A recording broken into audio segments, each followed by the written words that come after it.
runs. You were at that time very good friends with Sea Shepherd.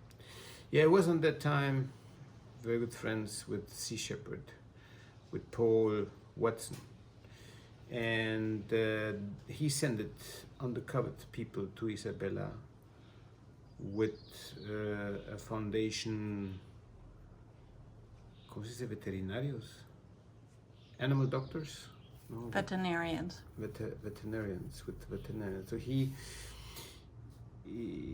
put some people like veterinarians into Isabella with another foundation to sterilize dogs and cats, and they did that, but on the same way they were trying to see if there is a lot of illegal fishing activity going on in Isabella, and but they got stuck over there because of a strike, and then they never could get out again for many days, and then the thing got tough because they ran out of money. They couldn't stay in the hotels anymore, and then I protected them in my house. There were like 6 Sea Shepherd crew members, and in the website from Paul from Sea Shepherd came out that the fishermen of Isabella had 6 hostages from Sea Shepherd in Isabella, and the fishermen knew about it. So basically,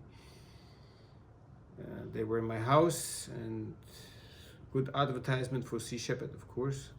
But at some point, a newspaper from Ecuador came to Isabella with the translation of that from the website from Sea Shepherd, and then the people got very upset, the fishermen looking for the Sea Shepherd people hiding somewhere, and I were trying to protect them at home. What worked for a couple of days, but after that they found out that the fishermen from Isabella, that they are in my house, that I'm hiding Sea Shepherd crew members in my house. Then it got tricky, and basically because the fishermen came to visit me, and I didn't want that the Sea Shepherd crew gets hurt, so I told them, look, let's go into an agreement with the Sea Shepherd crew members that they sign a document that they, by the circumstances, that they're really not hostages, because the fishermen closed the islands because they wanted to have, I think so, 1 more of lobster fishing, and the government didn't give it to them, so they closed the islands to get that, like a method to pressure on the government. But they knew that there were Sea Shepherd undercover on Isabella, so it was like kind of difficult situation. But on the end of all, it worked out like tough. But on the end of all, the park helped out to solve the situation. But it was a very tricky moment, because after that I left Isabella for 4 or 5 months, because they saw me like, the community of the fishermen, they saw me like a Sea Shepherd spy, basically. So I had no other choice to leave Isabella for 3 or 4 months to let things calm down again, then to come back to continue to educate the fishermen. Interesting moment anyway. What year was that? That's, I don't remember, it was 2007 maybe, 2006, I don't remember. So let's go back to the very early days of diving. Even before you have a fly around your head, even before Aggressor began here. Tell me about diving before that. You were on a couple of other boats when, go ahead. Yeah, when I started like a naturalist guide on 1988, basically some dive clubs from Europe came to dive in Galapagos, the Germans, the Swiss, and the Austrians.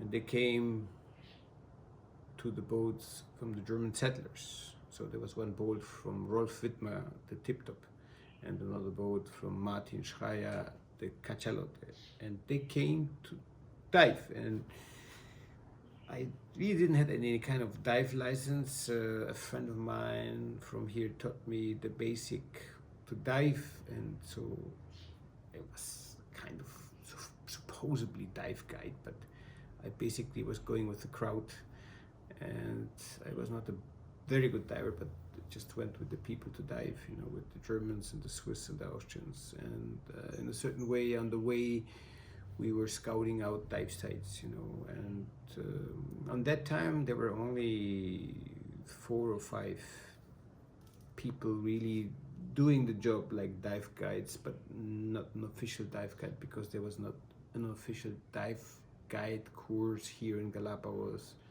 like the land guides. So we slipped into it.